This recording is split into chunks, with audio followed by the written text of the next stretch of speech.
Halo teman-teman, hari ini marilah kita belajar dengan menggunakan komik mengenai makhluk hidup bersama Nobita. Adapun tujuan pembelajaran serta petunjuk dalam membaca komik. Tujuannya yaitu, melalui komik pembelajaran ini, siswa mampu mengidentifikasi dan memahami tentang makhluk hidup.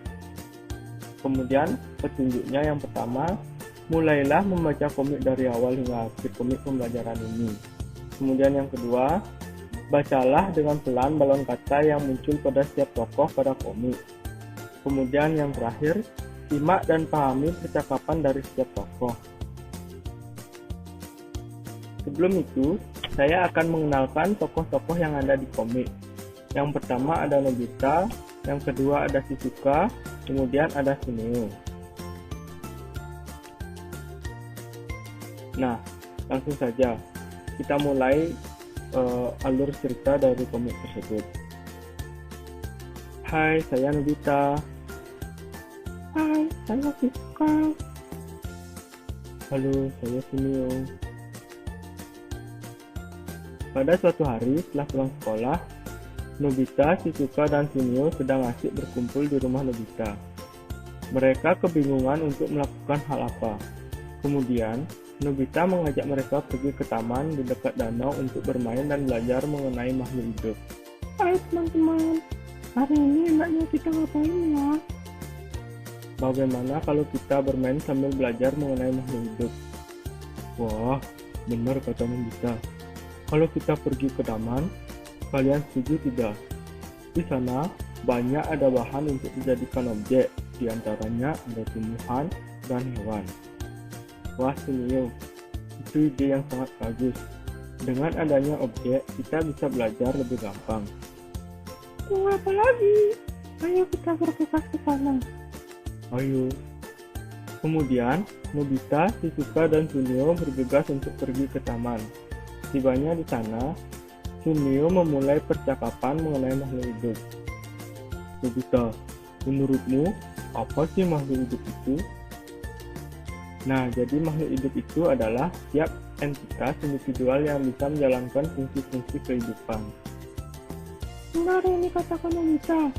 Secara umum, makhluk hidup juga memiliki ciri-ciri loh. Apa saja ciri-ciri yang kamu sampaikan tadi, Shizuka?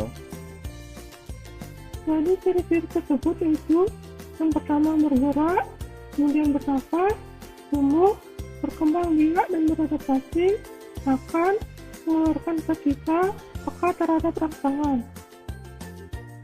Makhluk hidup juga memiliki ciri-ciri khusus. Coba perhatikan bebek yang berada di danau itu.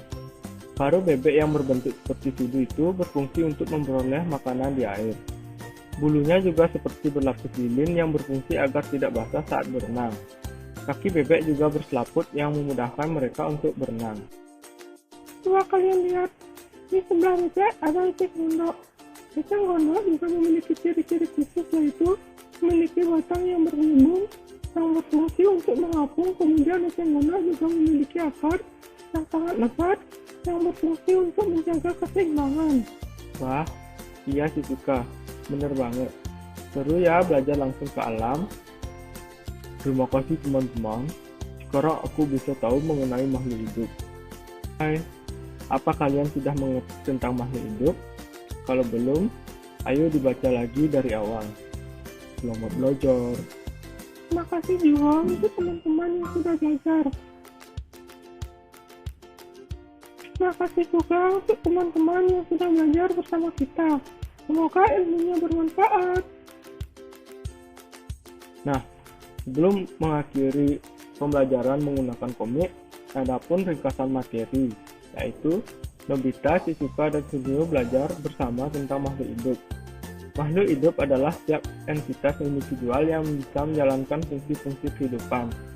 Ciri-ciri makhluk hidup secara umum yaitu bergerak, bernafas, tumbuh, berkembang biak, dan beradaptasi, makan, mengeluarkan sisa, peka terhadap rangsangan.